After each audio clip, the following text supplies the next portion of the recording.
Então, só mesmo para seguir aqui o nosso protocolo, se é que tem, né? Eu vejo vários amigos, Alexandre Freire, Osmar, Camanho estão aí, Carol Caputo, Ademar, outros tantos que eu não consigo ver na tela porque nem mais cabem, mas eu queria dar boas-vindas, bom dia, né? Agradecer demais aí tanto ao Fred quanto ao Paulo. Essa conversa aqui, esse encontro ele foi sendo gestado a partir de várias conversas anteriores, e aí o Paulo gentilmente se prontificou a convidar o Fred em nome da associação, e o Fred sempre nos brinda, sempre nos prestigia, sempre nos honra toda vez que é convocado. A gente diz que ele é membro honorário, mas a honra é toda nossa de poder contar com um cara dessa envergadura aí, ombreando esforços com a nossa ainda nova instituição, né? Então, Fred, eu só tenho a agradecer a você, ao Paulo, pela gentileza de poder encabeçar essa edição de hoje. Tenho certeza que vai ser, não apenas pela qualidade dos expositores, mas também pela riqueza do tema, uma manhã espetacular. Eu passo então a palavra rapidamente ao nosso presidente, Becker, para que também faça as honras aí, e na sequência eu não vou ocupar mais os nossos espectadores aí, que não vieram para me ouvir, vieram para ouvir os professores, né? Becker, por favor. Bom dia, a gente estava começando aqui. Bom dia, Fred, bom dia, Paulo, bom dia a todos os membros da associação. Mais uma vez, uma alegria enorme a gente poder ter mais uma edição do nosso Café com Processo. Para aqueles que não conhecem, que estão aqui pela primeira vez, e também acho que para o Fred, que apesar de ser membro honorário, precisa conhecer, né, esse nosso produto. Acho que ele já esteve aqui uma vez no Café com Processo, não tenho certeza, mas de qualquer maneira o Fred é tão participativo na nossa associação que ele já deve ter participado de todos os tipos de programas que a gente tem. Mas, de qualquer maneira, o Café com Processo é uma ideia que surgiu aí na associação já há um bom tempo, acho que deve ter mais de 2 anos, né, de Café com Processo. O início desse projeto era fazer algo in company, ou seja, dentro de escritórios, para que a gente pudesse levar a associação para os escritórios aqui do Distrito Federal, para que eles conhecessem o nosso trabalho e para que a gente pudesse também debater temas processuais relevantes para aquele escritório que quisesse conversar com a gente. Esse projeto acabou crescendo. Com a pandemia, ele tomou uma vertente um pouco diversa por conta da possibilidade de fazê-lo de forma virtual. Isso acabou fazendo com que ampliássemos o Café com Processo para trazer também pessoas de fora da associação. Então, um evento, um programa que se iniciou interna corporis, ele acaba agora sendo um evento externo também, como aqui hoje a gente tem a participação de pessoas de fora da associação, que muito nos honra e que é uma alegria ter todos que não pertencem à associação, que são de fora do Distrito Federal, participando e podendo ouvir essa manhã de muito trabalho e muitos debates aqui, com 2 grandes nomes do processo civil, o professor Fred Didier, que dispensa comentários, todo mundo conhece, né? Todo mundo aqui já deve ter pelo menos tido um dos exemplares da obra dele, se não todos, né? Eu tenho, né, todos, mas alguns aqui devem ter pelo menos tido um exemplar. E o professor Paulo Mendes, de quem eu sou amigo e grande fã, um cara que todos os dias me faz algum tipo de ensinamento no meu bate-papo com ele. Bom, é isso, gente. Fazendo essa pequena introdução em relação ao Café com Processo e agradecendo imensamente a participação de todos, eu vou deixar a palavra com os 2 participantes de hoje. Professor Fred Didier, muito obrigado mesmo pela sua presença mais uma vez aqui na nossa associação, e professor Paulo Mendes, que é aquele que vai fazer, né, a mediação e os debates com o professor Fred Didier, e a quem eu entrego a palavra nesse momento. Paulo. Bom dia a todos, meus amigos. Eu quero dizer que é uma alegria muito grande a gente estar recebendo o professor Fred aqui conosco, que dispensa apresentações. Esse café, Fred, como eu tinha te dito, é um evento da nossa associação que inicialmente foi gestado para ser um bate-papo entre os membros, né? A gente se encontrava periodicamente para conversar sobre assuntos processuais, Só que foi tomando cada vez mais uma dimensão, principalmente depois da virtualização, que a gente vê hoje, já estamos com 53 participantes, especialmente em razão desse evento, porque, em primeiro lugar, o nome do professor Fred já é algo retumbante, né? É algo que chama muita atenção. E depois, o tema vem chamando cada vez mais atenção, né? Está todo mundo interessado por um processo coletivo que realmente possa fazer alguma diferença na justiça civil brasileira. E é oportuna também a discussão, porque a gente está no curso de um julgamento no Supremo Tribunal Federal sobre o tema, né? Então, estão discutindo a constitucionalidade do artigo 16, e isso fez com que... E foi uma feliz coincidência, né? A gente não tinha nem feito essa associação quando a gente começou a pensar esse encontro, e agora a gente já está com a maioria formada pela inconstitucionalidade do artigo 16, e o ministro Gilmar Mendes, para quem não sabe, pessoal, já está trazendo o seu voto vista, mas em ambiente virtual. Ele não vai trazer na sessão presencial. Então, é um tema que chama muita atenção, e o professor Fred também, que é um dos entusiastas, né, desse tema em solo nacional, hoje está nos dando a honra de falar conosco. Qual é o nosso objeto de estudo hoje, pessoal? Nós vamos conversar um pouco sobre o futuro da ação coletiva no Brasil, especialmente um PL do qual eu sou muito fã, que é o PL 4441. Eu disponibilizei, Fred, no grupo, tanto a redação do PL, quanto aqueles seus comentários sobre o PL que você publicizou. Então, eu disponibilizei para os membros. E eu gosto muito do PL, porque, ao meu ver, é um instrumento normativo, né, pré-normativo, que melhor congrega todos os avanços que nós tivemos sobre o assunto em âmbito doutrinário, trazendo isso para um projeto de lei e que, portanto, é uma grande contribuição para o direito brasileiro. Eu não posso deixar de registrar, em primeiro lugar, a presença dos nossos 2 ex-presidentes da nossa associação, Fred, professor Jorge Amauri, professor Arnoldo Camanho, que muito nos honra aqui com a presença deles, 2 grandes luminares aqui da nossa associação e estão sempre presentes aqui, estimulando os mais novos, né, a seguirem os seus caminhos. Professor Jorge Amauri, professor da UNB, aposentado, professor Arnoldo Camanho, desembargador do Tribunal de Justiça do Distrito Federal.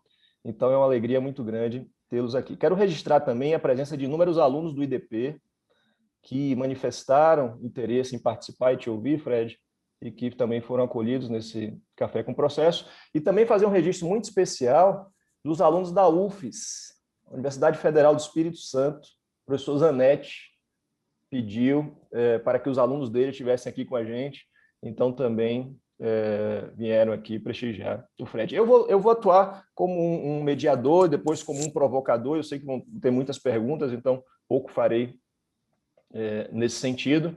E é isso. Vocês estão conosco, pessoal, num evento da Associação Brasiliense de Processo Civil. Eu acho que isso é muito importante a gente deixar bem registrado. É uma associação brasiliense, mas que está sempre aberta para o Brasil todo e para quem tiver interesse em colaborar conosco. Fred, era isso, a palavra é sua, dizendo aos amigos que o professor Fred, em razão de outros compromissos, vai precisar se ausentar às 11h30. Então, a gente tem até esse deadline aí para conversar com ele. Fred, a palavra é sua. Qual é o bom dia a todos. Saudação a todos os meus amigos e minhas amigas que estão aqui. É um prazer estar com vocês. Mas eu queria entender um pouco como é que é o protocolo. Eu faço uma palestra, é isso? Eu acho que você poderia falar, Fred, por uns 30, 40 minutos. E aí depois a gente abre para debate. Tá bom. Então vamos lá. Vou fazer isso. E vou concentrar as minhas energias no PL 4441 de 2020. Veja bem, meus caros, vou estabelecer algumas premissas aqui. A primeira premissa é de que nós do Brasil, nós temos um processo coletivo que se desenvolve muito fortemente há 36 anos, desde a Lei de Ação Civil Pública, e se desenvolve em três vertentes. É muito importante essas três vertentes aqui. Na verdade, 4 vertentes.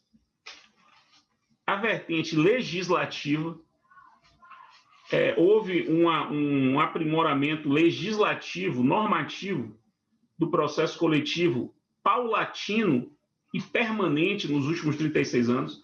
Então, hoje nós temos diversas leis de processo coletivo, e as mais novas sendo até mais sofisticadas do que as mais antigas.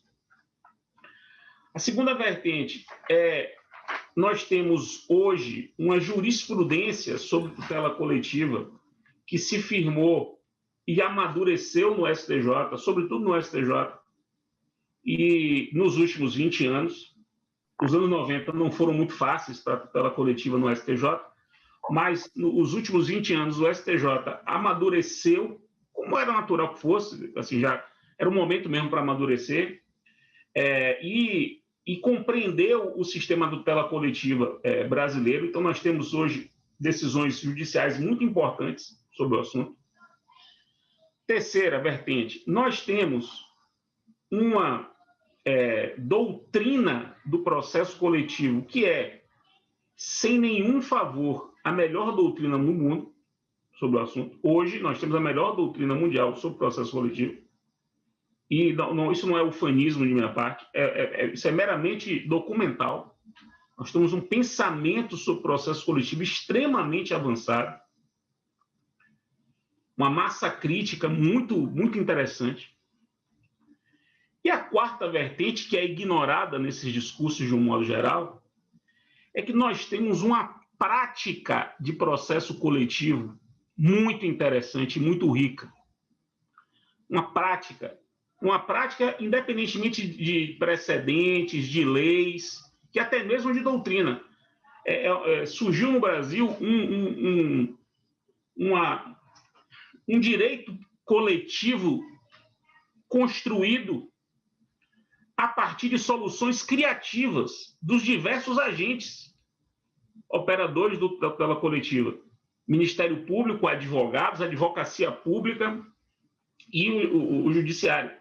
E eu dou o exemplo do rompimento da barragem de Mariana, para mim, emblemático, porque a solução que foi construída ali há muitas mãos, inclusive com a participação decisiva da Advocacia Pública Federal, é uma solução que você não encontra em lei com muita clareza.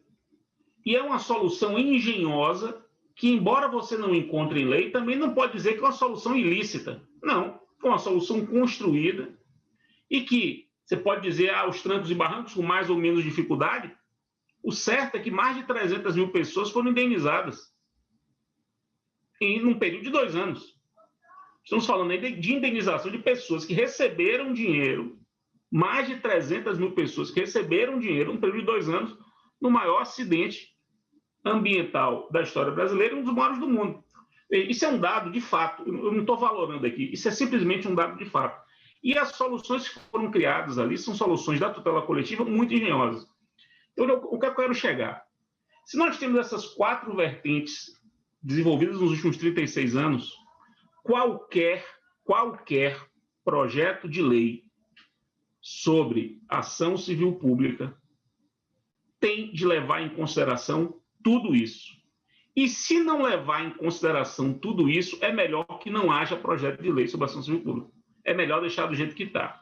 Porque se você faz uma lei hoje sobre ação coletiva, imaginando estar nos anos 90 do século XX, você está retrocedendo 30 anos de história. Os problemas hoje da ação civil pública não são os problemas dos anos 90, quando eu comecei a estudar ação coletiva, que a gente ficava discutindo litispendência e ação coletiva, era o grande tema dos anos 90. se o juiz poderia controlar a adequação do legitimado coletivo. Isso era um tema dos anos 90. Anos 90 da tutela coletiva. Nós estamos em 2021. Então, esse é um ponto que me parece muito importante para a gente começar a conversar. O segundo ponto, que me parece muito importante, é o seguinte: existem institutos que são próprios da tutela coletiva e que são institutos que não são regulados ou são parcamente regulados em lei. Veja que isso é um paradoxo brasileiro.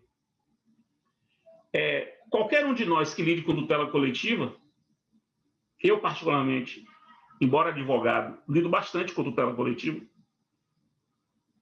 vai ter de se deparar em sua vida com inquérito civil, seguramente, com discussão sobre fundos para onde vai o dinheiro, e autocomposição coletiva.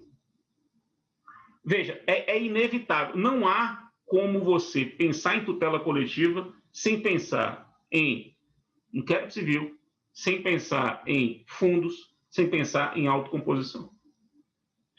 Eu diria, o que eu vou falar agora é um chute.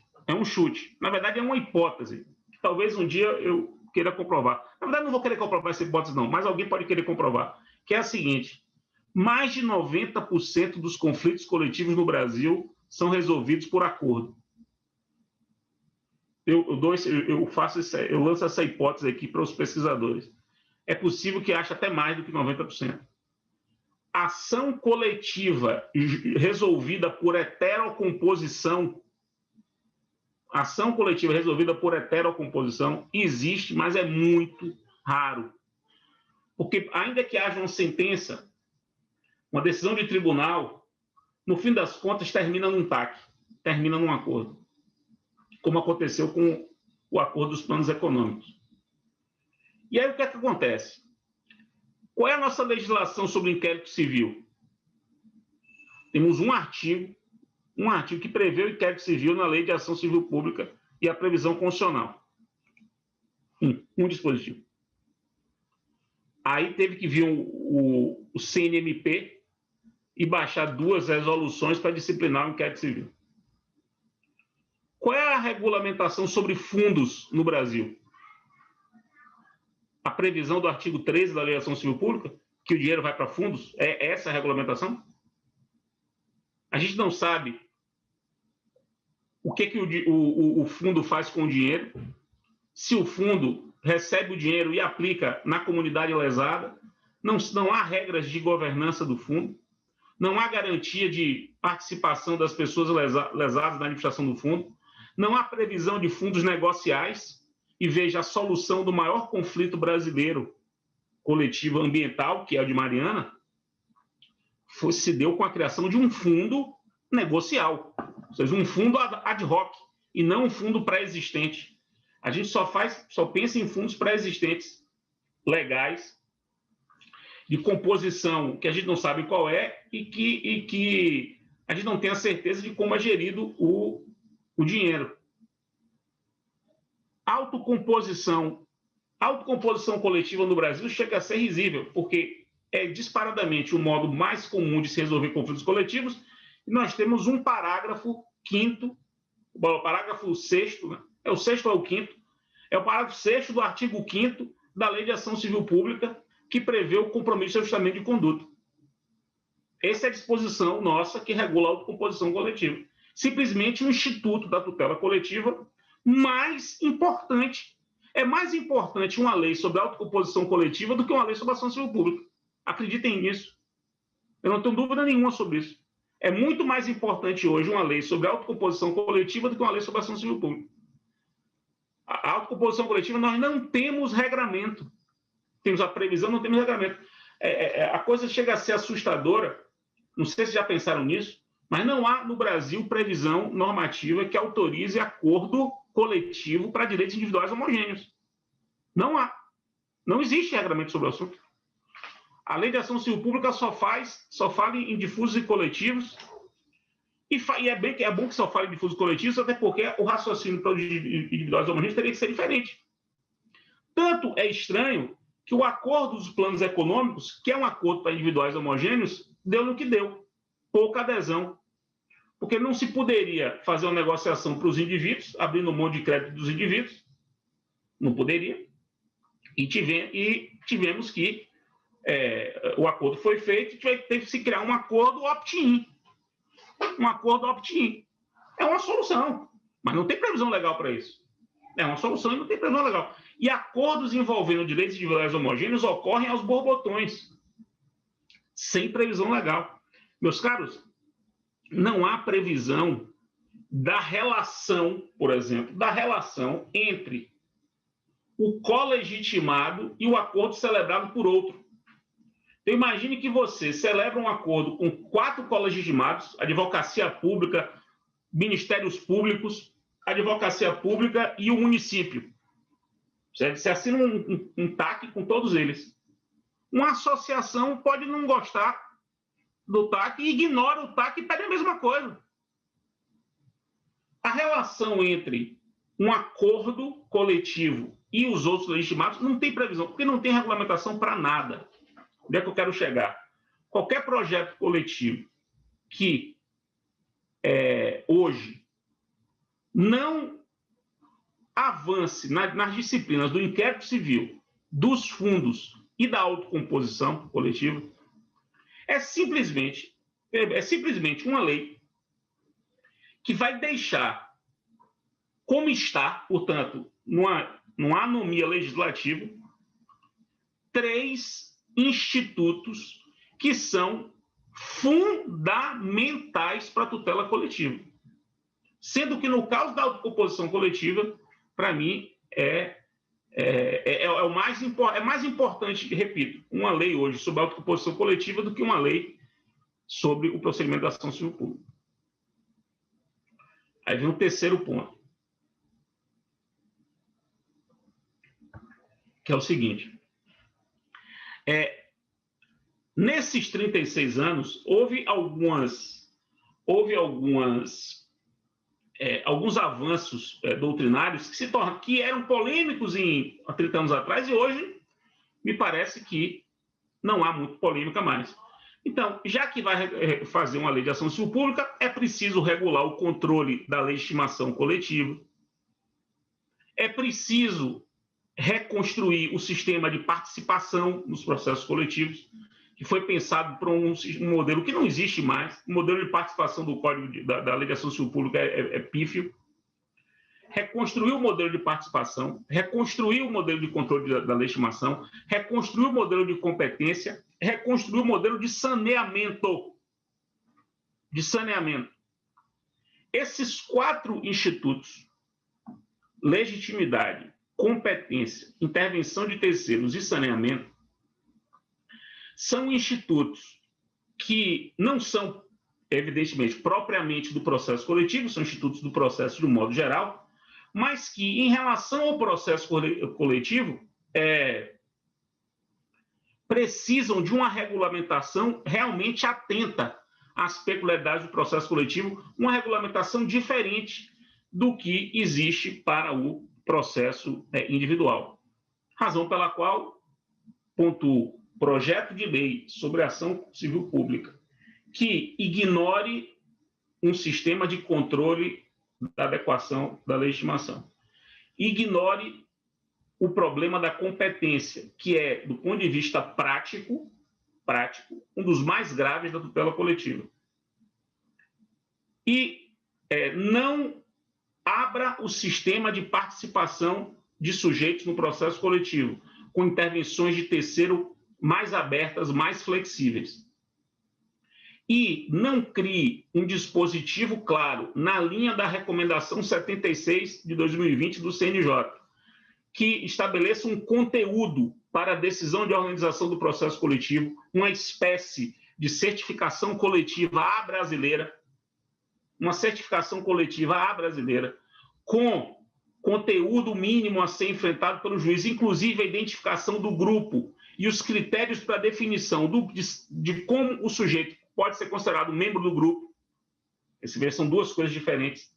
O juiz definir a que grupo aquela ação coletiva se refere e, segundo, quais são os critérios que devem ser levados em consideração para que alguém possa se considerar membro do grupo.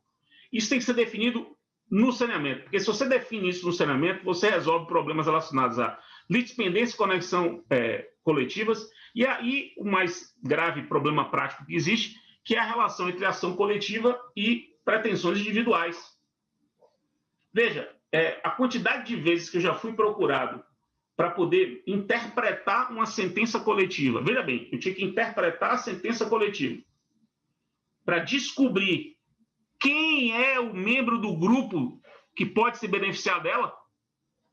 Porque esse é um problema, porque se a sentença coletiva produz efeitos em benefício dos membros do grupo, esse transporte inutilibus da coisa julgada coletiva, tudo bem, ótimo. Agora, para eu transportar, eu preciso ter critérios para saber quem é que pode receber essa encomenda. Eu tenho que ter o destinatário. Pode se beneficiar dessa sentença a pessoa que preencha tais e quais pressupostos. Aí vem as discussões, só associado, não associado, quem autorizou, quem não autorizou, quem entrou no concurso até tal dia, quem não entrou no concurso até tal dia. Aí gera essa confusão prática quando se vai liquidar uma sentença coletiva, exatamente porque não há esse dever de um juiz definir com clareza, ou usar aqui uma tradução ao pé da letra, uma certificação, entre aspas, uma definição dos termos e do objeto, né, da ação coletiva, que uma decisão de saneamento, na linha do que a recomendação 76 de 2020 do CNJ determina. Então, também, sob esse ponto de vista, é preciso que o processo coletivo evolua. Uma lei de ação coletiva também poderia aproveitar para resolver algumas lacunas absolutas do nosso sistema, como aquelas que dizem respeito à prescrição, da ação coletiva e o modo como a ação coletiva lida com a prescrição das ações individuais. Isso é uma coisa que tem que resolver. Tem que acabar com aquela ideia de que o indivíduo tem o direito de prosseguir com o seu processo individual pela simples vontade dele, na linha do que o STJ, aí foi uma grande contribuição que o STJ deu em 2009. Desde 2009 o STJ diz isso. Isso faz todo sentido, porque isso acaba estimulando a tutela coletiva. Claro que ressalvando a possibilidade de havendo urgência ou havendo demora excessiva do processo coletivo, o processo individual prosseguir. Aproveitar a oportunidade e regulamentar audiências públicas. Nós não temos lei que regulamenta a audiência pública. Isso não é uma exclusividade da tutela coletiva, mas pode-se aproveitar esse momento para poder regulamentar. Regulamentar a prova por amostragem, a prova estatística. Não tem regra, muito utilizada em ações coletivas, embora não só em ações coletivas. Aproveitar para poder disciplinar a prova por amostragem. Aproveitar para poder limpar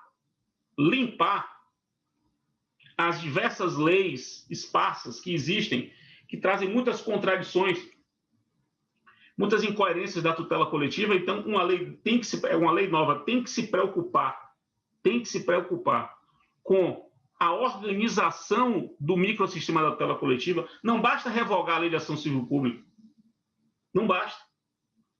É preciso pegar todas as leis subsequentes, inclusive a lei anterior, como a lei de ação popular, e também mudar na lei de ação popular o que tem que ser mudado para que não haja uma incoerência. Para que não haja uma incoerência do sistema. Então, você tem que ter essa preocupação sistemática também. E, avançando e terminando aqui minha exposição para poder a gente começar a conversar, avançando na parte da reparação fluida. A reparação fluida, que hoje está prevista no parágrafo único do artigo 100 do CDC, é uma coisa completamente desprezada, sem nenhuma dogmática. Precisa ser dogmatizada. Há diversas opções de reparação fluida para casos de fazer, não fazer e pagar quantia. Isso se alinha com um sistema mais organizado de fundos, podendo se pensar em fundos não só pré-existentes, como os fundos legais, mas fundos ad hoc, como fundos judiciais ou negociais. Então, o PL 4441, ele vai nessa linha. Ele é um PL que se preocupa com todos esses pontos. Apresenta propostas em todas essas áreas. Nesse sentido, é um projeto completo. Isso não quer dizer que seja um projeto perfeito. Muita coisa para ser corrigida. Agora, como pauta para conversar sobre o processo coletivo, os temas estão todos ali. Você vai discordar, não, eu acho melhor esse regramento aqui, acho melhor outro regramento. Se discorda no conteúdo das regras, isso é debate, é o saudável debate acadêmico, debate parlamentar. Mas a pauta está lá, inclusive organizado por capítulos.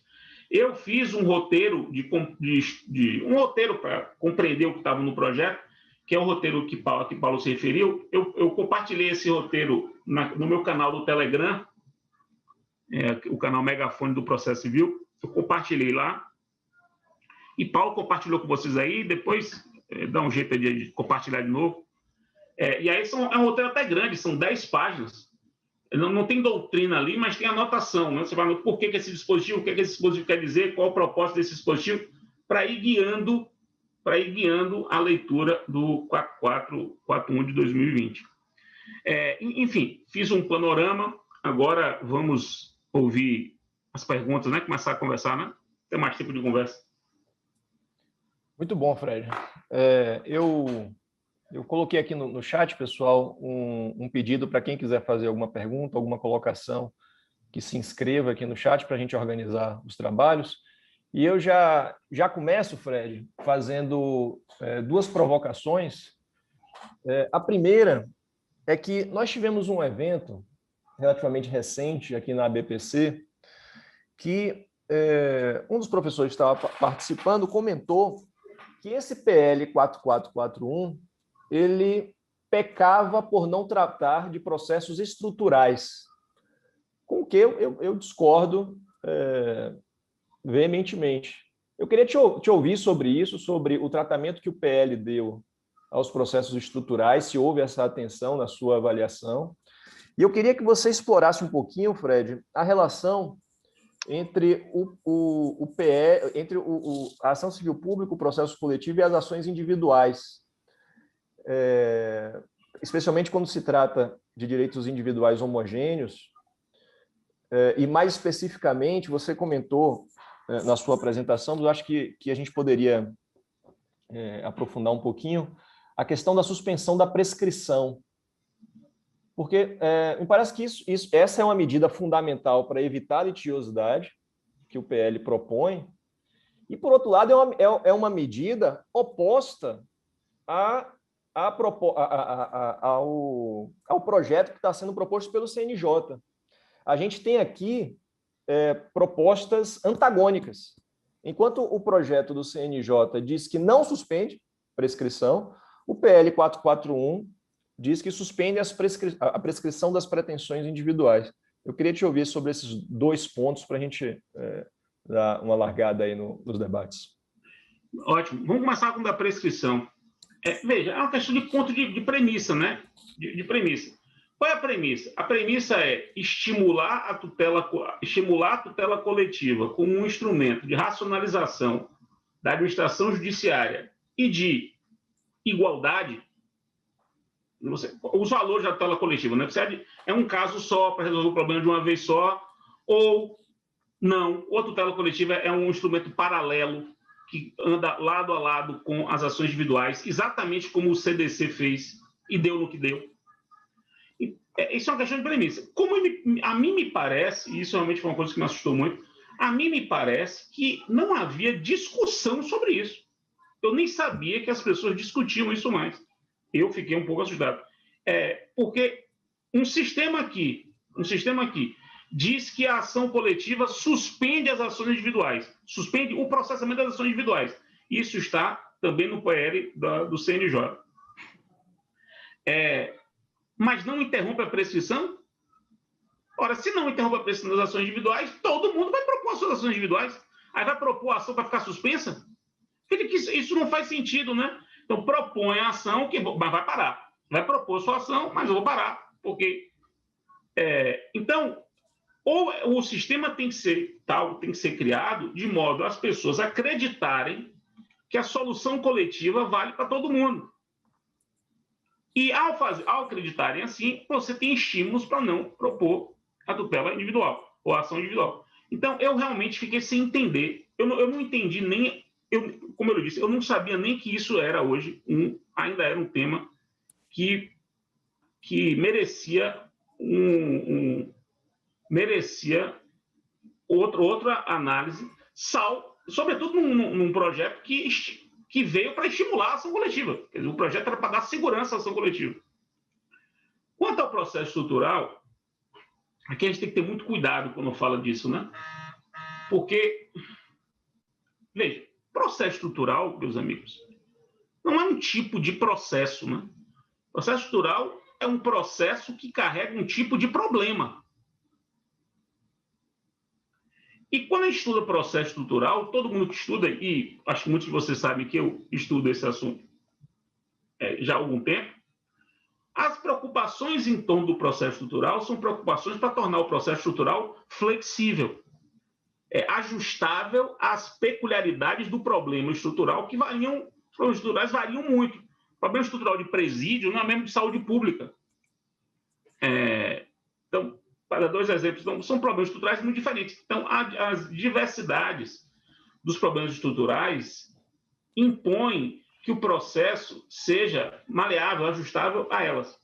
Pois bem, o nosso CPC já é muito apto a um processo estrutural, porque o nosso CPC já tem inúmeras regras que permitem a flexibilização do processo e, portanto, o ajuste dele ao processo estrutural.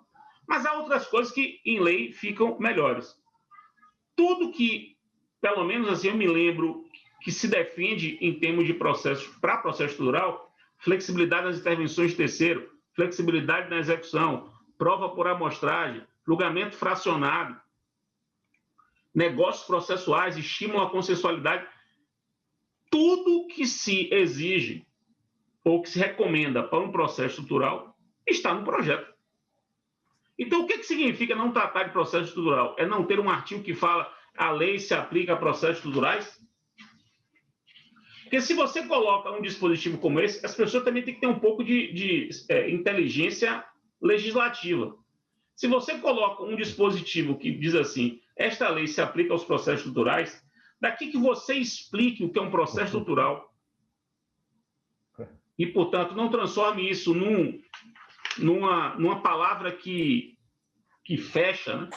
Durante a tramitação do CPC, meus amigos, e vocês sabem que eu fiquei 3 anos e meio no Congresso Nacional lidando com parlamentares de todos os partidos, de todos os tipos, de todos os níveis cognitivos e de todos os níveis ideológicos. Eu descobri... E de caráter, né, Fred? Não, isso aí fica no ar. Vocês têm... Eu aprendi uma coisa interessante, que há determinadas palavras que fecham. Quando você usa uma palavra, você encerra. Você fecha a porta. E há outras palavras que abrem, que permitem. Democrático. O democrático, todo mundo maravilha.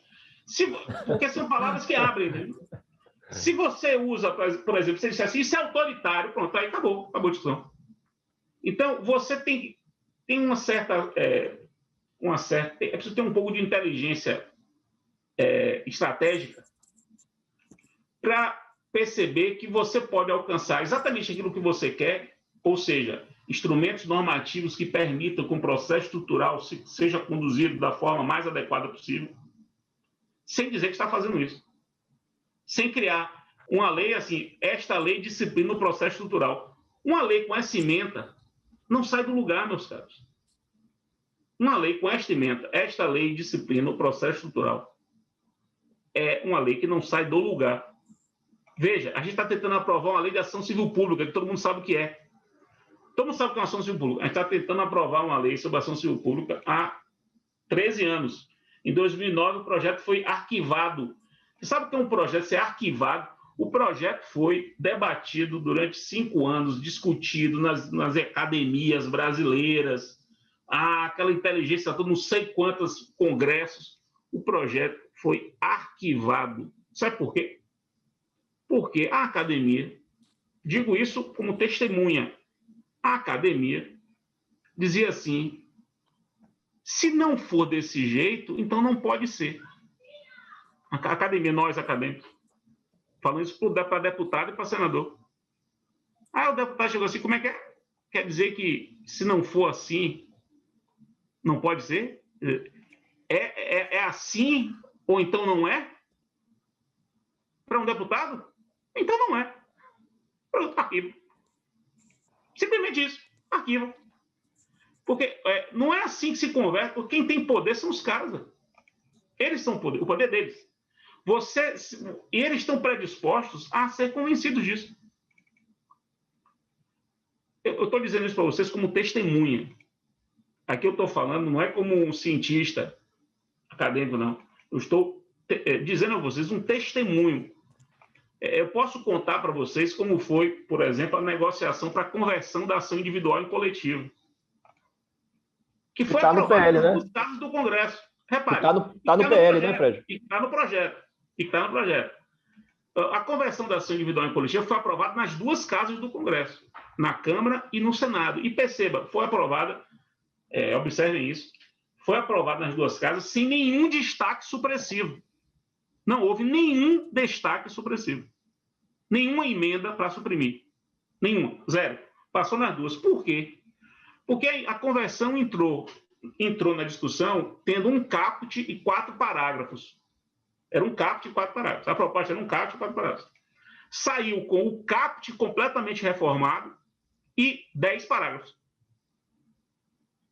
Por que isso? O que isso muda?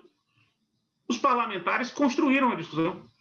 Eu me lembro que tinha um que dizia assim, deixa eu pegar aqui eu acho que eu tenho um texto dela aqui, que eu vou é muito elucidativo isso, para vocês perceberem como é que funciona a tramitação de uma lei para a lei passar. É assim, o parágrafo 6º do 333, que foi vetado, né? O parágrafo 6º diz assim, o autor originário da ação individual atuará na condição de litisconsorte unitário do legitimado para a condução do processo coletivo. Eu que escrevi esse dispositivo. E estava escrito assim, o autor originário da ação individual atuará na condição de litisconsorte do legitimado. Não tinha um unitário. Era litisconsorte. Que é unitário, mas só tinha litisconsorte. Um parlamentar do Amapá, deputado, advogado, chegou para mim e disse assim, Fred, eu não aceito esse dispositivo de jeito nenhum. Isso é um absurdo. Mas por que, deputado? É um absurdo. Cidadão, litisconsorte, absurdo. Aí eu fiz, deputado, e se eu colocar litisconsorte unitário, o senhor topa? Ele fez, topo. Aí eu topo. Topo. Tá fechado. Eu fiz, tá bom. Então, litisconsorte unitário. Já era litisconsorte unitário. Perceba, já era. Mas quando você bota unitário, o cara diz assim, eu contribuí com isso. Desarma, a minha intervenção, o meu mandato serviu para isso. Você quer ver um outro ponto? Esse é sensacional. Esse aqui tudo isso é real, meus senhores. Não estou inventando, não. Organização, procedimento especial de jurisdição voluntária para organização das fundações. Conhece esse procedimento especial? Está lá no 700 e... Deixa eu pegar aqui. Organização das fundações. Instalação de autos. O Fred, tiveram muitos professores, inclusive, que eram opositores ao código, que diante dessa aproximação e de algumas intervenções tornaram-se defensores. Tenho vários exemplos, mas isso aí teria que ser um dia só de bastidores, porque aí eu vou falando para vocês onde está cada contribuição e contando a resenha, inclusive contando o passo a passo histórico. Tem episódios sensacionais. Alguns eu posso falar, outros eu não posso. Agora, organização das fundações. Olha que coisa sensacional isso aqui. 764, parágrafo 1º. Tem um deputado que estava muito interessado nas fundações. A gente nunca entendeu por quê, né? É um dispositivo, não tinha nada com nada, igual o Código 73. E ele era muito relevante, muito relevante. Aí ele chegava assim, estou muito preocupado com isso. Tem que estar claro aí que as fundações têm que estar de acordo com a lei. Fiz, mas deputado, isso é uma obviedade, né? Não, muito importante isso. Aí eu fiz, deputado, e se a gente botar que as fundações têm que estar de acordo com o Código Civil, tá valendo? Aí sim, aí eu aprovo. Aí botou aqui, parágrafo 1º, o Estatuto das Fundações deve observar o disposto no Código Civil. Isso aqui não significa nada, né? Perceber um dispositivo cuja utilidade dele para o código é zero. Mas teve um combo de emendas supressivas evitadas, porque você simplesmente ouviu esse deputado e registrou isso aqui. Então, o que eu quero dizer é o seguinte: vale legislar sobre ação coletiva, quer que seja aprovado, é para legislar, e para aprovar, tem de saber as palavras que vão ser utilizadas. Senão, fecha a porta. Inclusive dos meus amigos aqui, da Advocacia Pública Federal, que, a depender do modo como você fale, não deixa passar. Como não deixou passar, como a advocacia pública, a advocacia privada não deixou passar a conversão da ação individual em coletiva, que foi vetada por Dilma por lobby da advocacia privada. Fred, sobre a questão, já tem algumas pessoas inscritas aqui para te fazer perguntas, sobre a questão da relação entre processo coletivo e processo individual, eu queria também lembrar 2 dispositivos só para deixar o pessoal com mais intimidade com o PL. Que nessa proposta de priorizar o processo coletivo, existe uma previsão para que sempre que houver uma afetação para incidente de julgamento de demandas repetitivas e RDR repetitivo, que a ação coletiva tenha prioridade. Então, veja, a criação de um sistema todo focado na priorização da tutela coletiva. Exatamente. E a ideia de que essa disposição eu acho muito importante, que as ações individuais que eventualmente estejam suspensas, elas vão ser convertidas imediatamente em liquidação da decisão.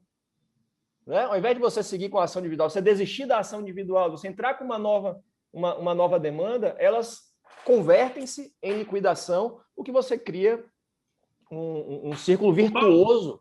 Isso aí já foi uma solução criada pelo STJ há muitos anos. Exato. Há muitos anos. E é incrível como a gente não aproveita um negócio desse num PL. A gente vai fazer um PL agora sobre a ação coletiva. Não vai aproveitar essa solução engenhosa e ótima que o STJ deu de converter a ação de conhecimento em liquidação, sobrevindo a coisa julgada coletiva favorável.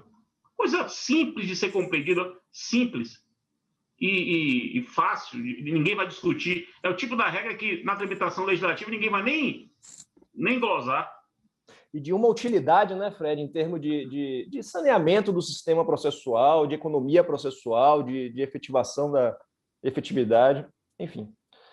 Então, eu queria chamar a atenção para esses 2 pontos. O professor Mouta pediu a palavra, quer fazer uma intervenção? Mouta, a palavra é sua.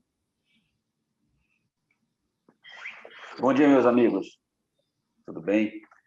Primeiro eu quero registrar aqui os parabéns aí pelo Fred, grande amigo de muito tempo.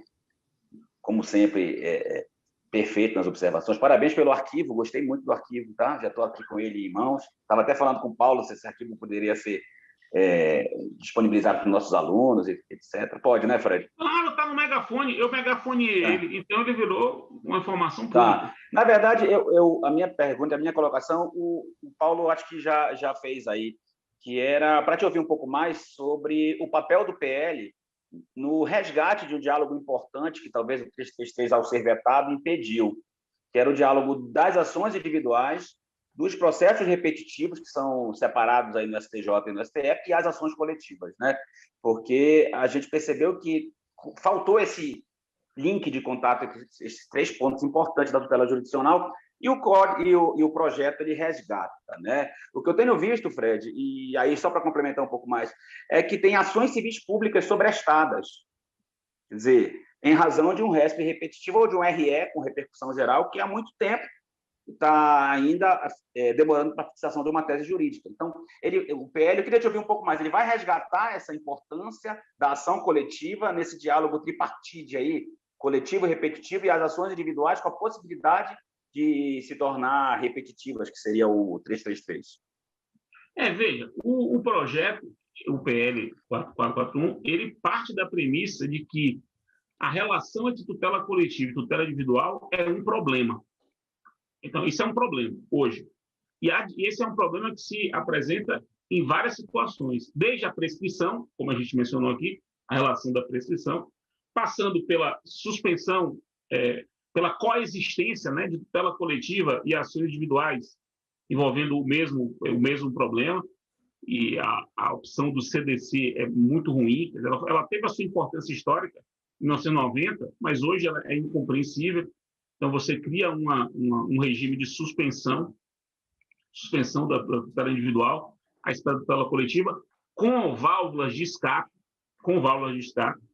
Você fala da conversão da ação individual em coletiva, resgatando o que foi aprovado pelo CPC, né? Então, isso é fácil, porque isso foi aprovado nas 2 casas do Congresso, sem destaque, não é só resgatar. E disciplinando a questão, esmiuçando um pouco melhor a relação da coisa julgada com o plano individual, porque tem algumas lacunas, né? Por exemplo, a coisa julgada se expande favoravelmente à tutela individual, mas não há uma regra sobre tutela provisória coletiva se expandir favoravelmente para o plano individual. Não tem essa regra, não existe essa regra. E não existe por uma razão simples, né? Em 1990 não tinha o sistema de tutela provisória que a gente tem hoje. Então, dado uma tutela provisória de uma ação coletiva, o indivíduo pode se beneficiar dela, tanto com o cumprimento individual da decisão provisória coletiva, se é possível fazer um cumprimento individual de uma decisão definitiva coletiva, pode ter uma decisão provisória. Esse tipo de problema é um problema que existe, mas que não tem regramento e tem a ver com as relações entre tutela individual e tutela coletiva.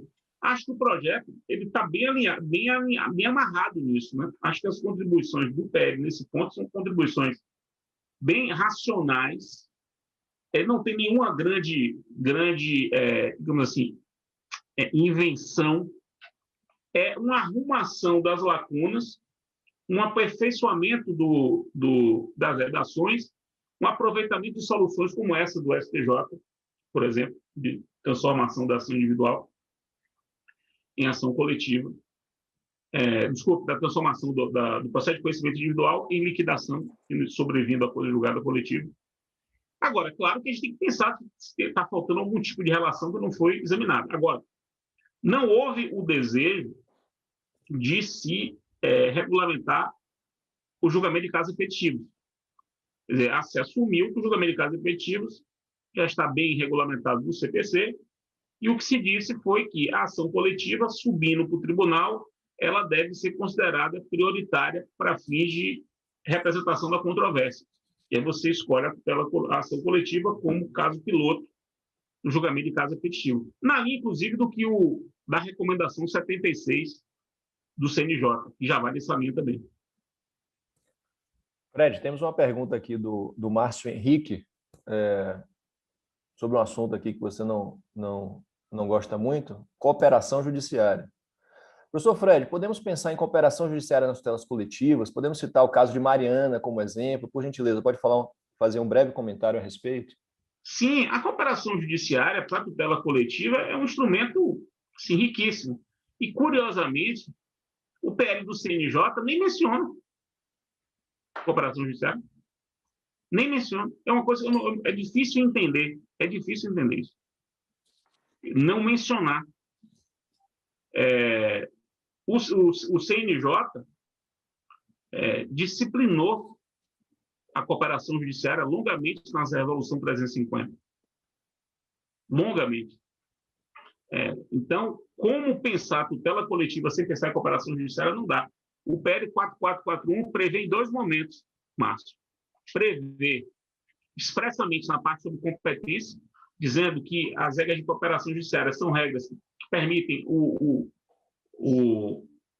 compartilhamento e a gestão de competência nas ações coletivas, e prevê, veja que coisa interessante, a aplicação por analogia do sistema de cooperação judiciária para o trabalho dos ministérios públicos. Os ministérios públicos também podem cooperar entre si. E há previsão expressa no PL de remissão aos artigos do CPC sobre cooperação judiciária para, por analogia, pensar numa cooperação interministerial, que já existe. Isso já existe na prática. É aquela questão que eu falei no início da exposição. Há práticas de cooperação entre os ministérios públicos. Tá? São práticas, e se a lei falar ou não falar, vai continuar existindo. O que o projeto faz é incorporar essa ideia e se tornar lei, até para tornar isso mais difundido. Chama atenção, Fred, no particular, a edição de regras processuais pelo CNJ nas resoluções, né? Complementando... Provocando, bicho. Isso aí, você faz isso para me provocar? Não, é só uma reflexão lateral. O que nos leva à necessidade de estudar as fontes, né, do direito processual. Fernando, a palavra é sua. Obrigado, Paulo. Bom dia, colegas. Bom dia, professor Fred. Professor Fred, eu queria debater com o senhor a seguinte situação. O STF ele tem um julgado em repercussão geral, que é o RE 573-232 Santa Catarina, que é um julgado bem confuso de relatoria do ministro Marco Aurélio, que acabou por tolher a legitimidade das associações na ação civil pública. Porque o STJ tem trabalhado pela técnica do distinguish, a tentar suplantar esse julgado com repercussão geral do STF, sobretudo nas matérias consumeristas. Eu queria saber do senhor se esse julgado foi objeto de debate nesse PL e está recebendo algum tratamento essa questão da legitimidade das associações de proteção aos direitos coletivos e difusos. Primeiro, mandar um abraço para a Camanho, que eu estou vendo aqui que vai sair. Camanho, meu querido, aquele abraço. Prazer tê-lo aqui. Veja, esse julgamento que você se referiu é um julgamento realmente muito importante. Eu, inclusive, atuei nesse caso, fiz um parecer nesse caso, em favor do Instituto de Defesa Coletiva, o caso contra a União, né, dos meus amigos aqui, advogados da União. Seguramente, Vitor estava nesse caso. Se não estava por detrás aí. Eu acho que foi uma condição muito equivocada do STF, realmente muito equivocada. Escrevi longamente sobre isso no meu livro, com o Zanetti, né? A gente tem um item dedicado longamente a tratar dessa confusão. O PL não trata disso, mas o IBDP, que está mergulhado nessa discussão, ele está examinando os 2 PLs, né? O PL do CNJ, o 4778, e esse 4441, e está vindo aí com uma proposta do IBDP, né, que seria um terceiro projeto, e nesse projeto do IBDP vai tratar disso. Da distinção entre ações propostas por associações como substitutas processuais, que seriam ações coletivas, e as ações propostas por associação na qualidade de representante dos associados. E aí seriam ações por representação, e ações por representação não seriam ações coletivas, seriam ações por representação, seriam ações individuais. Né? Individuais. Certo. Porque seria uma oportunidade de suplantar esse entendimento pela lei, né? Seria. Mas aí o e outra problema coisa é que, também, professor. Esse entendimento é o entendimento da Constituição, né? Então, ele tem que tentar convencer que está errado, né? Porque senão vai sempre dizer não. O que importa que a lei fizer é a Constituição que dizer. Tem outra matéria do STJ também dentro de legitimidade, que também é bem polêmica, e também queria saber se tem esse tratamento pelo esse projeto, que é a questão da substituição processual pela associação dissolvida por outra associação. Se isso também é tratado no PL, também não. Porque isso está sendo bem debatido numa das duas turmas de direito privado do STJ. Tem até um recente julgado da terceira turma que admite, e a gente está preparando na quarta turma também um no mesmo sentido. O que se defende lá, o que está escrito, é que a ilegitimidade não deve gerar extinção, deve gerar sucessão. Então, se por acaso uma associação se extinguir durante o processo, você deve promover a sucessão disso, a sucessão dela, e não a extinção por isso. Então, tem uma regra geral nesse sentido. Pode ajudar, mas nada específico nesse caso. E tem a possibilidade, Fred, de análise da legitimidade ao longo de todo o processo, né? Ao longo de todo o processo. E eu acho que colabora também com essa situação, né? De, eventualmente, se ela for dissolvida, a gente poder... E aí não proporcionar a extinção, mas sim a sucessão processual. Carol queria falar sobre essa pergunta? Sim, queria só pegar um gancho, professor Paulo e Fernando, achei a pergunta do Fernando, a primeira, muito interessante, porque eu tenho me dedicado muito, o professor Fred sabe disso, a essa zona aí de sobreposição entre Supremo e STJ, né? Então, eu queria só ouvi-lo também no seguinte sentido, se a lei for tratar essa questão, e a gente já sabe que há um precedente em sede de repercussão geral do Supremo, que pode já contrariar o que a lei vai trazer, quer dizer, eu queria que você só refletisse um pouco mais sobre isso, professor, se no fim das contas a gente pode ter alguma solução legislativa que de fato vá preponderar, ou se isso ainda vai gerar discussão no Supremo de que o precedente não está superado. Eu queria só entender qual a sua opinião, professor, em relação a essa zona, se vai continuar, se talvez essa solução definitivamente traga a competência para o STJ dizer sobre a legitimidade ou não das associações. Só uma reflexão aqui em voz alta. Veja, isso é um bom tema. A impressão que eu tenho, Carol, é que isso pode resolver no seguinte sentido. O Supremo vai continuar dizendo que a legitimação prevista na Constituição, aquela previsão constitucional tem aquele sentido, mas também a legitimação extraordinária é um tema de direito infraconstitucional. Então, o legislador ele pode atribuir legitimação extraordinária e pode dar os contornos dogmáticos a ela. Então, se o legislador vier e organizar claramente a distinção entre ação proposta por associação na qualidade de substituta processual de um grupo e a ação proposta por associação como representante dos associados que expressamente disseram que era para fazer isso, portanto, uma ação por representação dos associados, se distinguir os respectivos regimes jurídicos, acho que não tem problema. É matéria de lei, isso aí é matéria de lei. Você não estaria ofendendo a Constituição, pelo menos no meu modo de ver. O PL 444 não trata disso. Quem está querendo tratar disso, como eu disse, é o substitutivo que o IBDP está montando. Tem uma comissão grande lá do IBDP, né? Não sei se alguém aqui é da comissão lá do IBDP. Tem uma comissão grande lá do IBDP. Inclusive, Fred, nessa decisão do Supremo, ficou muito marcada a questão da representação processual, né? De maneira que eu acho que essa sua solução, eu acho que é um bom caminho. E veja que nessa decisão do Supremo também, salvo engano, foi ressalvado o sindicato, né? Foi ressalvado o sindicato. Então, é mais uma demonstração de que um esclarecimento legal, uma lei que discrimine melhor essas capacidades da associação, talvez resolva o problema. Maravilha. Paulo, posso fazer um comentário rapidinho aqui? Victor. Ô, Victor, é sobre o que a gente está conversando ou é uma pergunta nova? Não, é sobre esse assunto. O Fred me citou aí, lá. Eu tenho o direito de resposta. Vai lá. É que de fato, eu participei em parte dessa discussão. Participei. Eu chutei aqui, velho. Participei em parte. Eu só queria, Fred, relatar que, de fato, esse era um problema que a gente enfrentava, né? por conta da negociação de títulos, né? A gente não tinha regramentos específicos quanto, como você disse, né, a questão da certificação sobre os componentes do grupo, né? E muitas vezes acontecia de ações propostas por associações que não havia o controle sobre a certificação do grupo, e essas associações, no momento futuro, buscavam interessados para executar, né?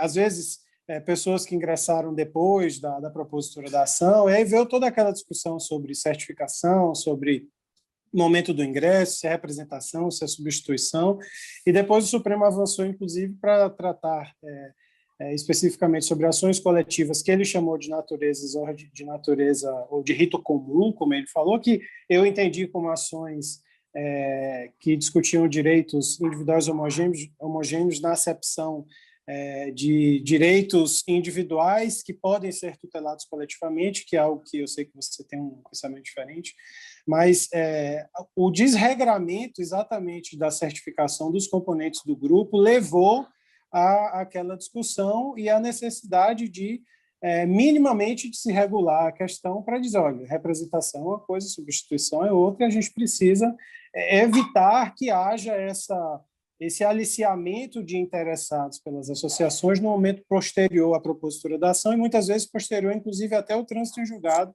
da ação de conhecimento. Então, só para ilustrar aí, mostrar que, de fato, é necessário, e aí eu faço o link com o que você falou lá no início, é necessário regular os grupos, porque o problema está na regulação do grupo. Se desde o início você diz quem é o grupo, não tem problema se é associação, se é sindicato, basta que você tenha desde o início a compreensão. Olha, quem é beneficiado é esse, daqui para frente ninguém pode se beneficiar mais, né?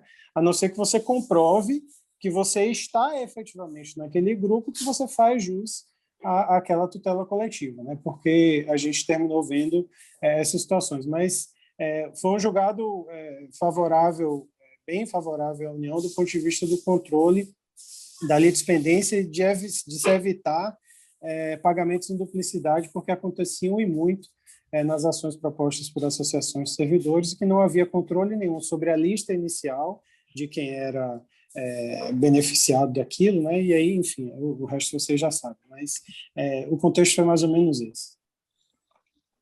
E esse ainda é um problema muito presente. Imaginem, colegas, que nós temos uma associação que é a Associação Nacional de Contribuintes de Tributos. Ou seja, todos nós aqui podemos ser associados. E ela ajuiza demandas, professor Amaury, com 2 associados em uma região, por exemplo. E aí consegue uma decisão e sai vendendo posteriormente. Isso é um problema, inclusive, que a OAB precisa se preocupar com isso, porque essa associação, geralmente, ela é composta por 3 advogados. Enfim, esse é um problema muito sério, Vitor, que a gente enfrenta aqui. Eu queria Perfeitamente, Paulo. Perfeitamente. Vários advogados patrocinavam as ações, recebiam os títulos e buscavam pessoas para executar. Isso é um problema seríssimo que a gente enfrenta hoje, especialmente com essas associações tão genéricas. Flávio Jardim, uma palavra, meu amigo. Eu tinha só uma dúvida, na verdade é uma questão que tem acontecido em alguns processos que são patrocinados pelo meu escritório. Lá para os idos da década de 90, início do ano 2000, nós representamos um sindicato, professor Fred, e em algumas demandas coletivas o sindicato juntou uma lista, porque havia uma controvérsia sobre a questão da substituição processual, representação. Enfim, essas ações não foram propostas por nós. E hoje a tese da União é de que, como o sindicato juntou uma lista, o título coletivo formado só beneficia aos que integram essa lista. Eu queria, então, saber se é possível, imaginando assim, que se o sindicato é um substituto processual, se é possível que ele, vamos dizer assim, renuncie à natureza dele de substituto de toda a categoria para só atingir, formar um título que beneficie parte dos seus associados, ou sindicalizados, quer dizer, seus filiados, que estão naquela lista. Seria um problema aí sobre o âmbito dos sindicatos, dos substitutos, sabe? Eu não sei se isso já foi tratado aqui, se foi, até peço desculpas, porque a União entende que, como o sindicato juntou a lista, então o título só beneficia aqueles que estão lá. E eu lembro também que os sindicatos recebiam contribuição sindical, e era um tributo de toda a categoria, então eles representavam toda a categoria efetivamente, sabe? Não sei se esse assunto também é debatido aí na linha do projeto, se o senhor tem alguma opinião sobre ele. Veja, o projeto, ele revoga aquele artigo, propõe revogar, né? Aquele artigo que fala da lista lá, da Lei 94. Então, exatamente para poder encerrar esse tipo de possível discussão.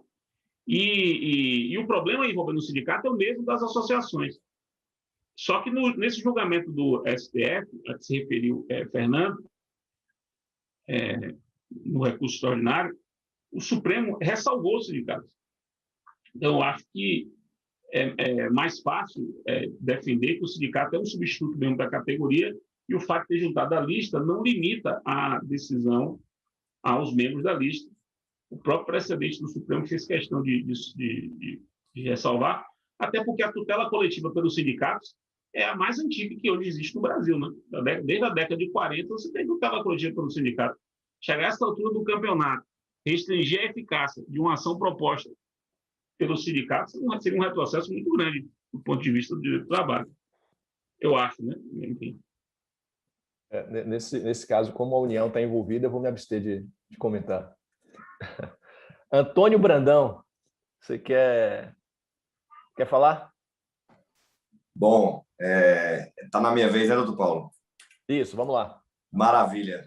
Em primeiro lugar, Paulo, gostaria aqui de cumprimentar o professor Fred, agradecer pela presença na nossa associação, dizer que é uma honra para todos nós, principalmente eu, como estudioso de Direito Processual Civil, que concordo com o professor Rodrigo Becker, que falou que acho que todo estudante de Direito tem um livro do Fred, e eu acho que todo estudante de Direito Processual tem pelo menos a coleção, né?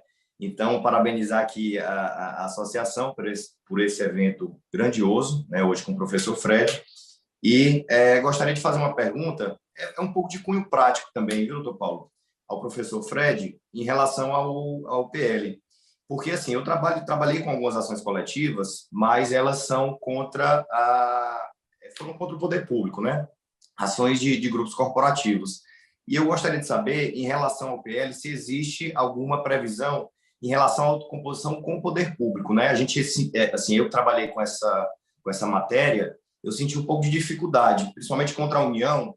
Eu sei que hoje já existe um grupo de trabalho nesse sentido e tudo. O nosso TRF, que é o TRF da primeira região, ele tem também eu diria uma comissão que faz uma articulação com o poder público para tentar uma autocomposição. E eu gostaria de saber, nessas tutelas coletivas, a gente sempre, de vez em quando, é procurado pela Advocacia Geral e tudo, e eu percebo, Paulo, que essas composições elas não evoluem, né? E parece, muitas vezes, para quem é advogado da parte que está ali sofrendo o direito, parece que existe uma trava, existe alguma coisa, talvez do ponto de vista financeiro também, né? A gente sabe que existem limitações, mas o que eu sinto, principalmente litigando com o poder público na tutela coletiva, é que a gente tenta evoluir e existe uma trava. Eu não sei se é uma trava econômica, a gente não consegue identificar. E eu queria saber se esse PL ele aborda, não sei se esse problema, mas ele faz uma abordagem da autocomposição com o poder público. Veja, Antônio, o PL ele aborda a autocomposição coletiva e as diversas regras para uma autocomposição numa ação coletiva. Não há regras específicas sobre a autocomposição numa ação coletiva de que faça parte a União. Não há. Até porque seria um pouco estranho. Agora, existe lei, né? Várias leis que regulam a autocomposição envolvendo entes públicos, e, sobretudo, leis federais que regulam a autocomposição envolvendo entes públicos, a União e os outros entes da administração indireta. Tem várias leis, né? A própria Lei 13.140, ela tem um capítulo inteiro que é só sobre isso. Inclusive, a ementa da lei é Lei da Mediação e da Autocomposição envolvendo o poder público. Então, são 9 artigos 32 a 40 da Lei 13.140, cuidam só da autocomposição envolvendo a União, com várias diretrizes, né? A União tem uma Câmara, né? Uma Câmara de Conciliação e Mediação da Administração Pública Federal, instituída já há mais de 10 anos, acho que em 2007, mudou de nome agora, tiraram a arbitragem do nome, que é uma Câmara para isso. Houve acordos celebrados aí de R$500 milhões. O acordo com Luiz Estevam, por exemplo, foi uma fortuna. Acho que, não sei se até hoje é o maior acordo que a União já fez, mas é um negócio gigantesco. A própria solução de Mariana envolveu a União. Foi a Advocacia Pública da União, inclusive, a grande condutora a grande timoneira assim, para poder sair o acordo lá no caso do rompimento de Mariana.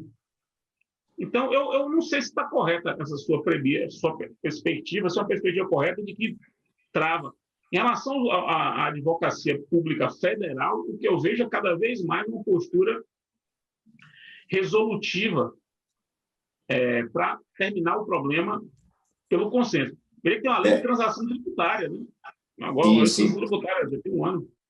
Sim, desculpe se eu tiver me expressado mal. Na verdade, eu não falei em relação à advocacia pública federal, né? O que eu percebi foi que em relação à tutela coletiva, né? A gente tentou em algumas coisas, a gente faz uma representação sindical de algumas entidades, e aí a gente tentou, a gente procurou e tudo, só que não houve esse retorno, né? E assim, sobre temas que tinham uma jurisprudência muito pacífica e tudo, e pelo menos 5 ações a gente tentou, né? Mas como eu queria abordar também, não é sobre a advocacia pública federal, e é uma perspectiva, professor Fred, muito limitada, né? Que vem muito do meio ambiente prático. E a minha dúvida é saber se existiria um estímulo a essa autocomposição coletiva na UPL, né? Então, desculpe se me expressei mal. Antônio, para você ter uma ideia, o PL tem acho que 59 artigos, alguma coisa assim, 60 artigos, 58 artigos,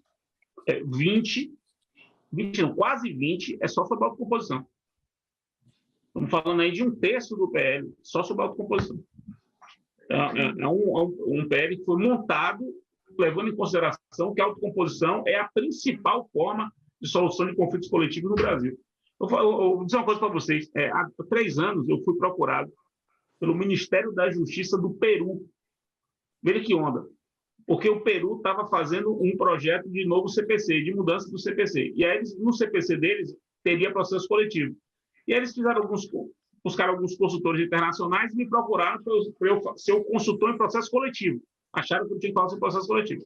E aí me mandaram para eu ver a minuta, né, do trabalho e não tinha uma previsão sobre acordo em tutela coletiva. Nem uma previsão assim, admite-se acordo em processo coletivo. Não tinha nada. Nem para admitir, nem para proibir. Não tinha nada.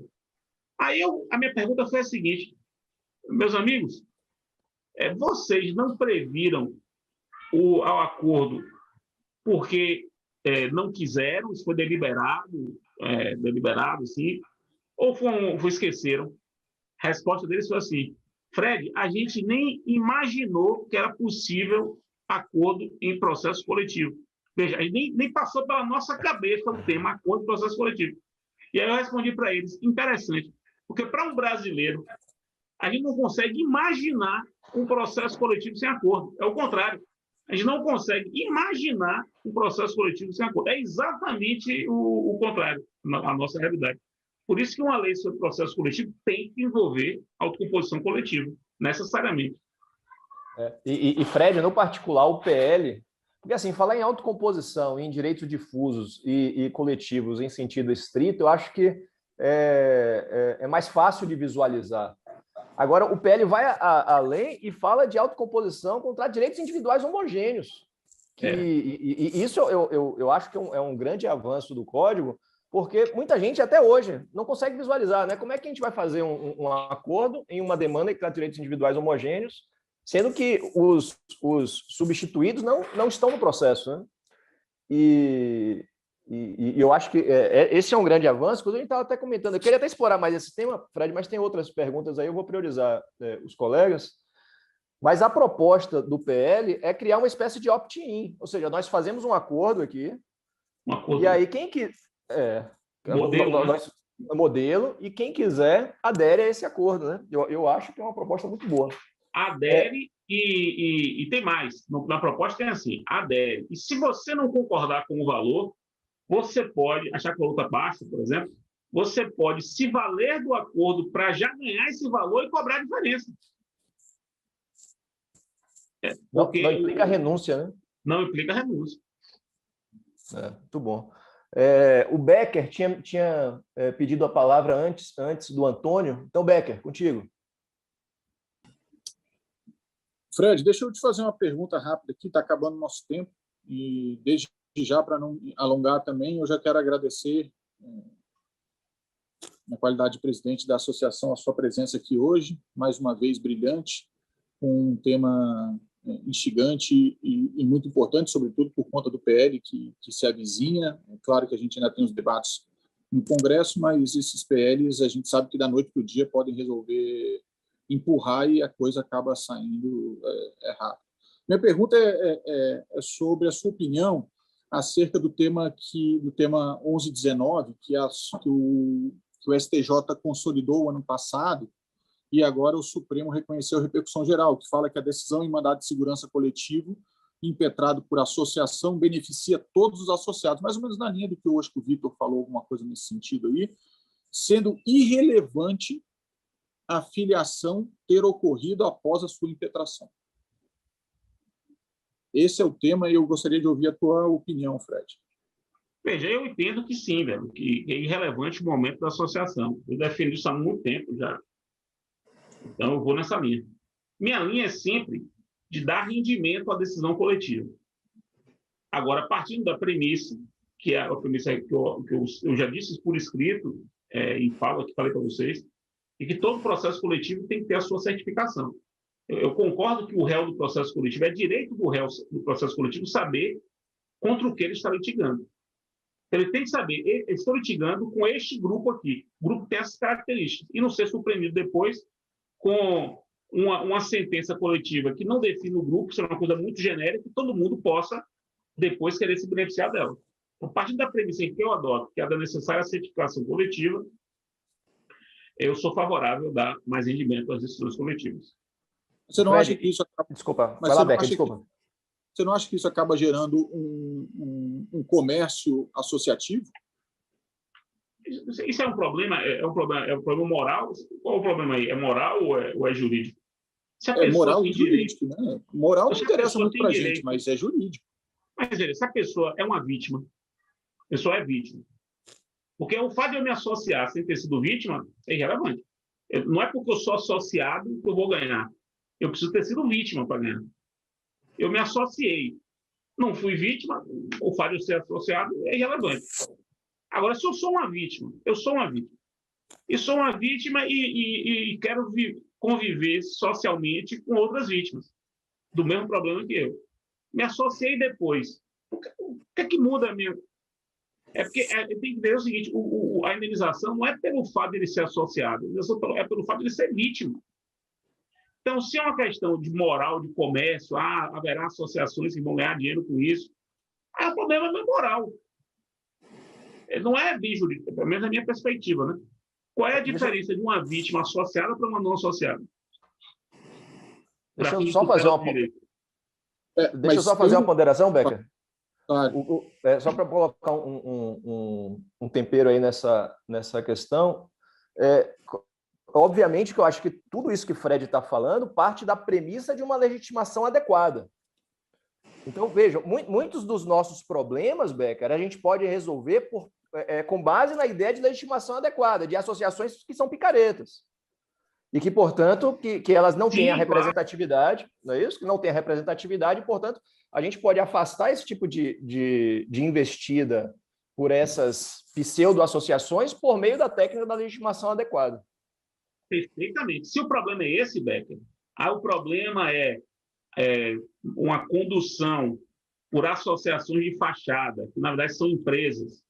Isso é um problema gravíssimo da tutela coletiva, gravíssimo, mas a gente não pode resolver esse problema à custa da vítima. A vítima é a vítima, ela sofreu uma lesão, ela tem que ser indenizada.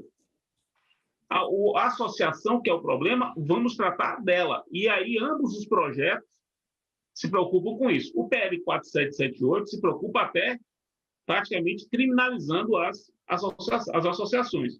Há uma pegada meio de criminalização das associações. O 4441 se preocupa muito e estabelece critérios, diretrizes muito claras para controle da adequação da legitimidade da associação. E isso é um problema. Controlar a legitimidade da adequação, controlar a competência e a definição do grupo no saneamento, essas são medidas que devem ser tomadas para resolver esse problema que você quer evitar, que é o problema da injustiça e das associações de fachada. Agora, a vítima é vítima. Se a pessoa sofreu prejuízo, por que ela não vai ser indenizada se já há uma decisão que diz que o réu tem que indenizar as vítimas? Eu não consigo compreender isso. Eu tenho uma posição diversa, mas provavelmente por eu ser advogado público, então eu acho que essa... Eu estou do seu lado, velho, que eu sou advogado privado. A gente está aqui no mesmo boné, estamos no mesmo boné. Eu não proponho ação civil pública. Eu, Fred não proponho ação civil pública. Eu só sou réu de ação civil pública. Só. Então, eu tenho o mesmo boné seu de me preocupar com isso. Mas a solução para esse problema não é restringir a coisa julgada coletiva para algumas vítimas. A preocupação tem que ser outra. É controlar o processo coletivo, bem conduzido, no lugar certo, com a definição clara, com uma sentença clara. Hoje, as sentenças coletivas não são claras, são muito genéricas. Isso dá margem a que o sujeito chegue na liquidação, qualquer pessoa chegue na liquidação se dizendo vítima, ou se dizendo abrangido pela decisão. Isso é um problemaço. Problemaço. Eu sou solidário a você nisso, porque eu sou disso como advogado. Então, nesse ponto, a gente está no mesmo boné. É diferente de... Eu não sou advogado de sindicato. Se fosse advogado de sindicato, eu estaria em posição diferente da sua. Mas o meu ponto, na verdade, você mencionou a questão do controle. Eu acho importantíssimo, você está certíssimo nesse ponto, mas eu acho que o controle ele tem que passar também pela... E aí eu vou usar uma expressão que talvez não seja mais correta, mas que eu acho que talvez, genericamente, aqui ela vai conseguir confirmar o que eu quero dizer, por um tipo de certeza, de estabilização com relação ao ente público, em relação a quem são as partes em sentido material que serão beneficiadas daquela decisão. Então, assim, não dá, na minha concepção, para... os autos são... Eu sei que tem a questão do controle, mas estou dando um exemplo bem radical. Os autos são conclusos para a sentença e aparecem 1000 associados novos, porque a decisão não faz qualquer tipo de limitação. Então, veja, as partes no processo não são as vítimas. As vítimas, obviamente, têm que ser pensadas e elas têm que ser protegidas, mas o processo não pode ser pensado só como se fosse um processo que visa única e exclusivamente a vítima. Eu acho que o poder público, sobretudo o poder público, tem o direito de se defender e tem o direito de saber a extensão do dano e a extensão daquilo que ele vai ter que ser condenado, caso a gente tenha em mente que, sim, as vítimas sofreram um prejuízo. Então, a minha preocupação, quando você perguntou do ponto de vista moral e jurídico, sim, obviamente, moral fica de fora da nossa discussão, porque eu acho que aqui a gente está debatendo até um projeto de lei e questões do âmbito jurídico, mas o meu problema se foca em relação às partes no processo e à certeza daquilo que elas vão ter como extensão do que pode ser determinado na sentença. Esse é só o meu ponto, Fred. Mas acho que a sua ideia de controle é muito boa. Talvez, e aqui pensando muito rapidamente no que você está falando, talvez algum tipo de apontamento de um momento, um saneamento, alguma coisa nesse sentido, para se poder dar ao réu o momento adequado e a certeza daquilo que ele vai ter que ser condenado. Esse é o meu ponto.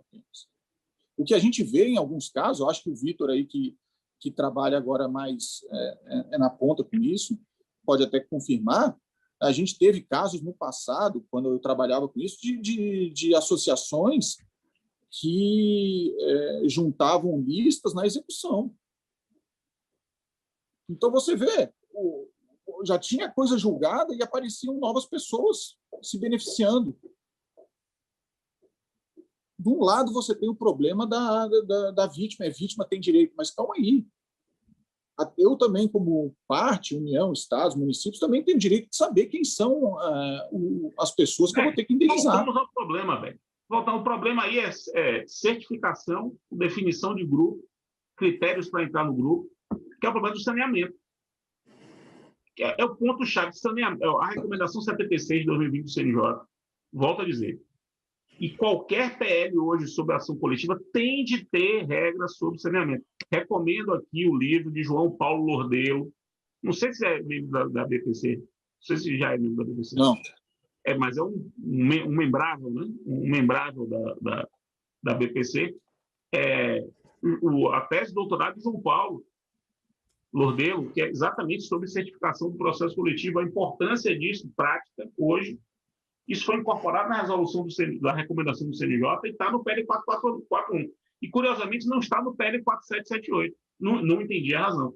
Porque o mesmo CNJ edita a recomendação e o PL do CNJ não vem com isso.